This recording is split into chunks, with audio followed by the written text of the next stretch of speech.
Hello students. हमने अपने last chapter में हम अपना लास्ट चैप्टर कर रहे थे स्ट्रेटेजी सिलेक्शन।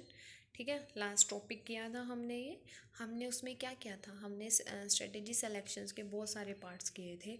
ठीक है, तो कुछ सिलेक्शंस जो थी हमारी वो रह गई थी, वो हम इस टॉपिक में कवर करेंगे। और जब आप वो टॉपिक देखोगे ना, फिफ्थ पार्ट देखोगे, उसके साथ ही ये जो आपका सिक्स्थ पार्ट है ना, ये कंबाइन है। ठीक है, वो तब ज़्यादा हो जाता, तो मैंने इसलिए कुछ स्ट्रेटेजीज आपको तब कराई थी, कुछ मैं आज करा देती हूँ। थोड़ी आज वाली तो इजी है जो हमारी रह गई थी। ठीक है, तो आज हम स्टार्ट लेते हैं स्ट्रेटेजी सिलेक्शन। ठीक है, स्ट्रेटेजी सिलेक्शन का पहला पार्ट क्या है, देखो। स्ट्रेटेजी सिलेक्शन जब आप कर रहे हो ना, तो देखो आपने मार्केटिंग मिक्स पढ़ा था। मार्केटिंग मिक्स के 4 P होते थे: प्रोडक्ट, प्राइस, प्लेस, प्रमोशन।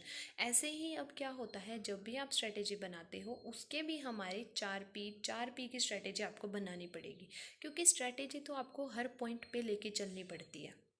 तो जब आप यहाँ लेके चलोगे तो आपको क्या करना है, आपको चारों के चारों पीस की स्ट्रेटेजीज देख के चलनी है। अब आज हम चारों के चारों पी की स्ट्रेटेजीज ही डिस्कस करेंगे कि भाई क्या होता है। सबसे पहले आता है प्रोडक्ट। प्रोडक्ट की स्ट्रेटेजी कैसी होनी चाहिए। ठीक है, सबसे पहले प्रोडक्ट की स्ट्रेटेजी मतलब आपका प्रोडक्ट कैसे किसी से अलग हो, कैसे वो थोड़ा मतलब अच्छी क्वालिटी का हो और चीप प्राइस पे हो। ठीक है, तो ये मतलब इसमें बहुत सारी स्ट्रेटेजी होती हैं, बहुत सारे पॉइंट्स होते हैं जो आपको लेके चलने पड़ते हैं। तो अब आपको क्या करना है, हम अपना प्रोडक्ट की स्ट्रेटेजी लेके चलनी है। सबसे पहले क्या आता है, आप क्या करोगे, कंपनी के देखो कुछ ऑब्जेक्टिव्स होते हैं कंपनी के। हमने पहले भी देखा था कि भाई कंपनी के कुछ ऑब्जेक्टिव्स होते हैं। मैंने आपको बताया था मिशन विज़न। ठीक है, जो हमने लास्ट मेरे ख्याल से मैंने थर्ड वीडियो में कराए थे। ठीक है, तो यहाँ कुछ कंपनी के अपने मिशन होते हैं, उसके अकॉर्डिंग कंपनी अपनी स्ट्रेटेजी बनाती है कि भाई मेरे को क्या स्ट्रेटेजी बनानी है कि कैसे मैं सारा काम कर पाऊँ। अब उसने अपनी स्ट्रेटेजी बना ली, कंपनी ने अपनी स्ट्रेटेजी डेवलप कर ली है कि भाई मेरे क्या गोल्स हैं, क्या ऑब्जेक्टिव्स है, कैसे मेरे को अपने मिशन को कंप्लीट करके अपने विज़न तक जाना है, कि छोटे छोटे काम करते करते मैं बड़ा अपना जो मेरा ड्रीम है मैं वो उसको कैसे सक्सेसफुल कर पाऊँगा। और वो कैसे कर पाएगा, जब वो एक प्रोडक्ट, अच्छा प्रोडक्ट लेके आ पाएगा, डिफरेंट प्रोडक्ट लेके आ पाएगा। ठीक है, उसका प्रोडक्ट ऐसा होगा कि हर कोई उसकी तरफ अट्रैक्ट होगा। तो वो कहता है वो प्रोडक्ट से रिलेटेड स्ट्रेटेजी लेके आनी पड़ेगी उसे। तो वो यहाँ क्या करता है, प्रोडक्ट के रिगार्डिंग वो एक प्लान बनाता है कि जो भी उसे कंपनी के अंदर जो वो प्रोडक्ट लेके आ रहा है वो कैसे लेके आएगा, कितना अच्छा होगा। ठीक है, तो प्रोडक्ट से रिलेटेड आपको सब पता है कि मेरा प्रोडक्ट कैसा होगा, कैसे उसकी क्वालिटी होगी, कलर होगा, ब्रांड होगा, उसकी लेबलिंग, पैकेजिंग। ठीक है, सब कुछ जो भी उसके प्रोडक्ट से रिलेटेड डिसीजंस होंगे वो सारा अपने प्रोडक्ट स्ट्रेटेजी के अंडर लेके आएगा। ठीक है, अब उसे क्या करना है, कंपनी के ऑब्जेक्टिव्स तो उसने स्टार्टिंग में डिसाइड कर लिए थे, अब उसे प्रोडक्ट से रिलेटेड सोचना है। तो वो क्या करेगा, प्रोडक्ट का ना एक रोड मैप बनाएगा। ठीक है, रोड मैप होता है ना, जैसे हम कहते हैं कि पहले प्री प्लान बना लो, तो वो क्या करता है, उसका एक रोड मैप बनाएगा। उसके कुछ जो भी उससे रिलेटेड, प्रोडक्ट से रिलेटेड डिसीजंस होंगी या जो उससे बातें होंगी, वो सारी बातें वो यहाँ नोट डाउन कर देगा। उसके बाद वो क्या करेगा, प्रोडक्ट गोल्स। अब जो उसने रोड मैप बनाया है, जो उसने थोड़ा सोचा समझा था, इम्प्लीमेंट किया था, अब उसे कैसे कंप्लीट करके अपने स्ट्रेटेजी प्रोसेस को आगे लेके जाना है। ठीक है, सिर्फ प्रोडक्ट बनाने तक तो नहीं है, उसके बाद भी बहुत सारे काम है। तो वो कहता है अब वो अपने प्रोडक्ट के गोल्स को देखेगा कि जो उसने अपना रोड मैप बनाया है, जब उसने अपनी स्ट्रेटेजीज बनाई थी, क्या वो उससे अपने प्रोडक्ट गोल्स को अचीव कर पा रहा है। नहीं कर पा रहा है तो कैसे नहीं कर पा रहा है। ठीक है, तो मतलब आपको सारी स्ट्रेटेजी जो भी सब कुछ होता है आप यहाँ पे अपने प्रोडक्ट के अंदर लेके चलोगे। ठीक है, प्रोडक्ट से रिलेटेड जितनी भी बातें होंगी आपको प्रोडक्ट स्ट्रेटेजी के अंदर क्या करना है, वो स्टडी करनी है। ओके, नेक्स्ट सॉरी, नेक्स्ट आता है प्राइजिंग स्ट्रेटेजी। प्राइजिंग स्ट्रेटेजी होता है ना, प्राइस की मतलब मेरे प्रोडक्ट का प्राइस कैसा होगा। तो अब आपको प्राइजिंग स्ट्रेटेजी करना है। प्राइसिंग की ना बहुत सारी स्ट्रेटेजीज होती है, लॉट्स ऑफ स्ट्रेटेजी होती है। ठीक है, तो अब आपको क्या करना है, अब आपको अपने प्राइसिंग स्ट्रेटेजी को देखना है कि भाई कौन सा प्राइस स्ट्रेटेजी मेरे को यूज़ करना है। जो प्राइस स्ट्रेटेजी होता है उसमें बहुत सारी स्ट्रेटेजीज होती हैं, जैसे आपने पढ़ा होगा कुछ स्कीमिंग, पेनिट्रेशन। ठीक है, ये कॉमन से थोड़े वर्ड है, मैंने इसलिए आपको बोला। अभी हम देखते हैं प्रीमियम प्राइसिंग। पहले आता है प्रीमियम प्राइसिंग। प्रीमियम प्राइसिंग में हम क्या सोचते हैं कि थोड़ा सा ना ऐड ऑन करके कर देते हैं। जैसे उस प्रोडक्ट का प्राइस है 100 रुपीज़, हम उसमें 120, जैसे अकाउंट्स के शेयर होते थे ना, उसमें हम प्रीमियम कैपिटल अकाउंट लेते थे, वो वाली चीज़ प्रीमियम ऐड कर देते हैं हम उसमें प्रोडक्ट का, कि मेरे को प्रीमियम प्राइसिंग यूज़ करनी चाहिए, थोड़ा सा प्रोडक्ट का प्राइस बढ़ा देना चाहिए कि मेरे को थोड़ा ज़्यादा मिल जाए। ठीक है, तो आप यहाँ प्रीमियम प्राइसिंग सोचोगे कि मेरे को प्रीमियम प्राइसिंग, देखो प्राइस जो डिसाइड होगा ना वो सारी स्ट्रेटजीज को देख के होता है, बट एक एक स्ट्रेटेजी है तो बहुत सारी, 9 स्ट्रेटेजीज हैं प्राइस की। ठीक है, उसके बाद आती है बंडल प्राइसिंग। आपने क्या किया, बंडलिंग कर ली प्राइस की, इकट्ठा कर लिया, उसकी सारी एक्टिविटी सोची समझी, देन आपने क्या किया, उसका प्राइस डिसाइड किया। ठीक है, क्योंकि बंडल एक इंसान की जो भी ज़रूरत होती है ना, वो ये तो नहीं है कि भाई चलो एक ही चीज़ है, तो यहाँ वो क्या करता है, बंडल प्राइसिंग ले लेता है इकट्ठे। ठीक है, उसकी जो उसकी एक्टिविटीज़ हैं सारों को इंक्लूड करके वो उसका एक प्राइस डिसाइड कर देगा और बंडल प्राइसिंग लगा देगा। ठीक है, नेक्स्ट आती है इकोनॉमी प्राइसिंग। आप अपनी इकोनॉमी को देख के प्राइस डिसाइड करोगे कि वो इकोनॉमी फ्रेंडली है या नहीं है, अगर नहीं है तो उसके चार्जेस उसमें ऐड कर दोगे।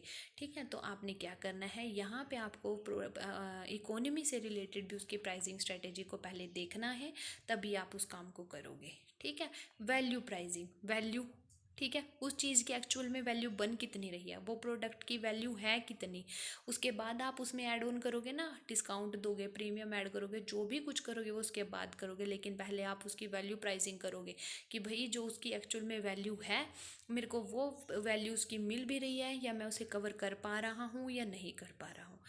उसके बाद आता है साइकोलॉजिकल प्राइसिंग। साइकोलॉजिकल प्राइसिंग बहुत सुना होगा आपने, जैसे लिखा होता है ना, ऑनरी रुपीज़ 399।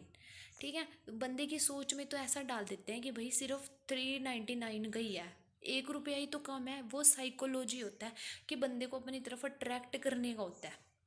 ठीक है, कि दिखाने में तो वो 300 के करीब है, लेकिन है तो वो एक्चुअल में 400 का ही ना। तो ये साइकोलॉजी प्राइसिंग होती है, जो अपनी तरफ उसे खींचने के लिए यूज़ की जाती है, जो बहुत कॉमन होती है, जो आजकल यूज़ ही की जाती है। आजकल हर चीज़ ऐसे ही है बोलते हैं, जैसे कोई भी 1000 रुपीज़ की चीज़ है 9919, ठीक है, ठीक है, 999 में ले लो, मतलब कि भाई ये साइकोलॉजी है कि भाई ना तो वो चीज़ हमने 1000 की मानी, ना हमने कम किया, हमें लगा कि 99 में है। ठीक है, देखने में हमें कम लग रहा है, लेकिन ये साइकोलॉजिकल माइंड गेम है ये। उसके बाद आती है पेनिट्रेशन प्राइसिंग। पेनिट्रेशन प्राइसिंग होती है कि जब आपने अपना बिजनेस स्टार्ट किया है, ठीक है, आप भाई आप अपना प्रोडक्ट नया लेके आए हो, तो आप क्या करते हो, स्टार्टिंग में ना उसका प्राइस कम कर देते हो। आपने सोचा बाद में उसका प्राइस बढ़ा दूंगा, जब मेरे को थोड़ा प्रॉफिट होने लगेगा, मेरा प्रोडक्ट बिकने लगेगा, लोग मेरे प्रोडक्ट की डिमांड करेंगे ना, तो मैं उसका प्राइस बढ़ा दूंगा, लेकिन अभी मैं पेनिट्रेट करता हूँ, अभी मैं थोड़ा नॉर्मल रखता हूँ, ज़्यादा नहीं करूँगा। तो वो आप करते हो पेनिट्रेशन प्राइसिंग, आप प्राइसिंग कम कर देते हो। ठीक है, उसके बाद आती है प्रमोशनल प्राइसिंग। प्रमोशनल प्राइसिंग, जितना प्रोडक्ट प्रमोट होगा उसके उतने चार्जेस उसमें ऐड ऑन होंगे ही होंगे।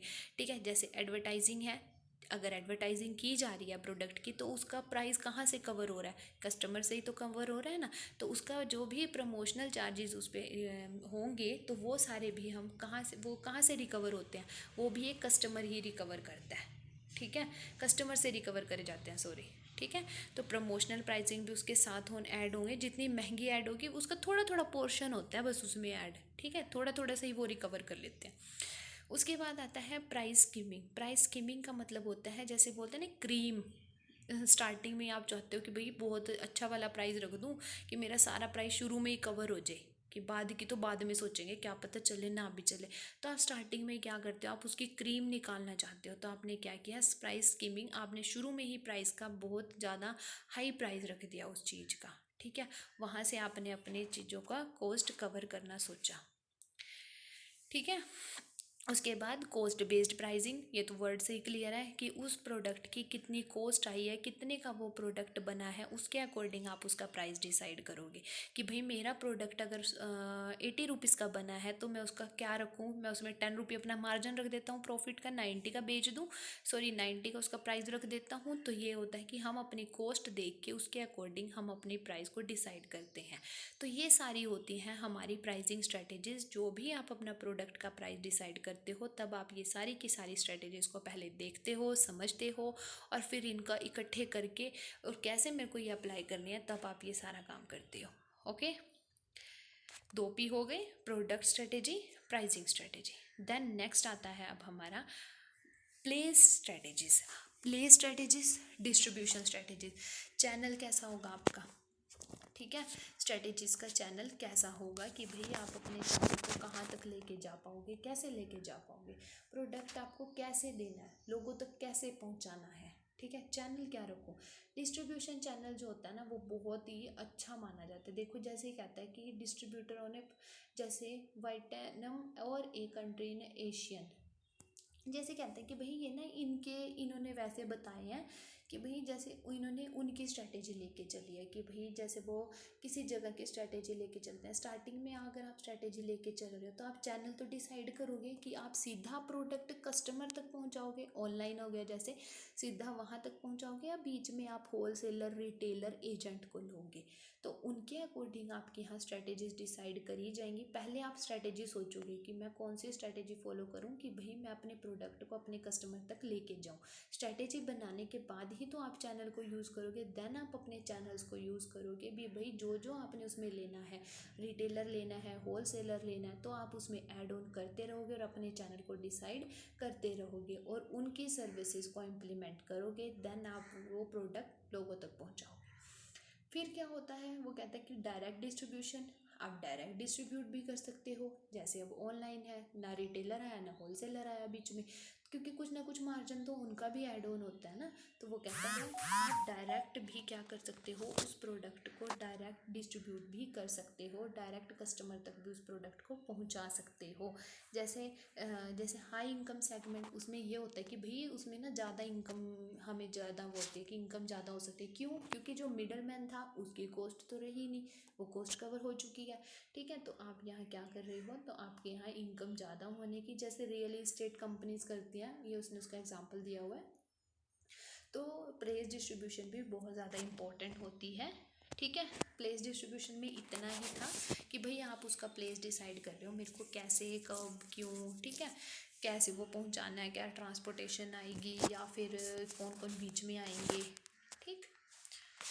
उसके बाद आती है लास्ट स्ट्रेटेजी, आई है हमारी प्रमोशन स्ट्रेटेजी। प्रमोशन स्ट्रेटेजी, अब मेरा प्रोडक्ट बन गया, प्राइस भी डिसाइड हो गया, मैंने सोच भी लिया मैं उसे कैसे, कहाँ, किस किस को बीच में लूँ, कैसे उस प्रोडक्ट को आगे तक पहुँचाऊँ। नेक्स्ट आता है प्रमोशन स्ट्रेटेजी। भाई अब आता है मीडिया चैनल, मैं कौन सा मीडिया यूज़ करूँ उसे लोगों तक पहुँचाने के लिए, कि किसी को पता भी तो चलना चाहिए कि मैंने कोई प्रोडक्ट मैं लेके आया हूँ, मैंने कोई प्रोडक्ट लॉन्च किया है, ठीक है। तो आप एक ऐसा मीडियम चैनल यूज़ करने चाहोगे कि भाई जिसकी कॉस्ट कम से कम आए, कॉस्ट मार्केटिंग इज लो, जिसकी कॉस्ट कम हो। आप यही कोई ये तो नहीं चाहता कि भाई मैं महंगे से महंगा प्रोडक्ट बाजार में बेचूँ, ठीक है, और मेरे को कुछ भी ना बचे। तो वो कहता है आप ये चाहते हो कि मेरी जो कॉस्ट है वो कम से कम आए, मार्केट कंपनी की सेगमेंट पे ध्यान दिया जाए और हाई टेक पर्सन हो आपके पास, जो आपके प्रोडक्ट को बेचने में ना बहुत सक्सेसफुल हो, जिनकी मार्केटिंग बहुत अच्छी हो, मार्केटिंग स्किल्स बहुत अच्छी हो।